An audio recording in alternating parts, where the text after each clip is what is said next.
vai conquistando o negócio aí e tal, até... Não precisa bater, não precisa. Tem cavalo assim, no educadinho não tem problema, né? Tem hora, igual menino. Então... Não, mas tem gente que machuca, né? Esse cavalo preto. É, mas não tá igual aquele dele lá não. A égua dele Tá lá. feio? Esse cavalinho, ele só não é aquele cavalo que é grande, mas ele é muito machador, mas assim... É, Eu já vi o meu. mas ele é pequeno, um cavalinho pequeno. O pai Vai dele- lá ver cadê a Bárbara, como que a Bárbara tá O lá. pai dele é muito grande, muito bonito. Bonito demais o pai dele. Mas ele é novo, ele não é... Não, ele já tá com uns 4 anos. Ah não, 4 então é porque é pequeno mesmo. Aí o que acontece? O pai dele é um cavalo bonito demais. Você vendido esses dias aqui por 15 mil esses dias. O pai dele? É. Não, o pai dele é um cavalo muito bom, é filho de um tal de espanhol café, Ah, que está avaliado em 2 milhões de reais.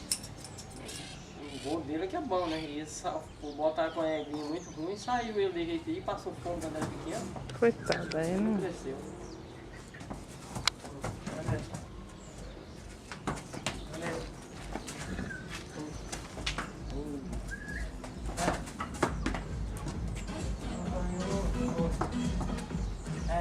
Totó nunca montou nessa moto. Totó trouxe ela, nunca montou nela não. Mas assim, é porque é difícil também, quando tá longe, igual no caso do Rafael que tá longe, é complicado isso. Assim mesmo.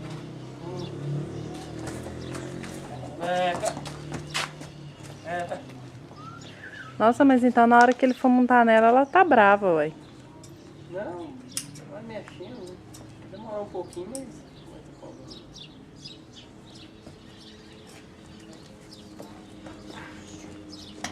Pra comprar uma mula dessa, quanto que é?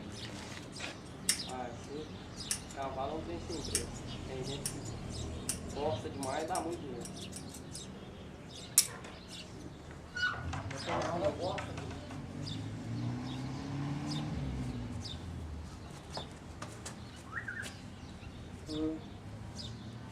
Já descobri que não quer bater nela, deixa. Deixando, vendo? Tadinha. Já descobri, mas não vai bater em mim. Esse cavalo lá, de dentro, o tipo dele é defender, defesa.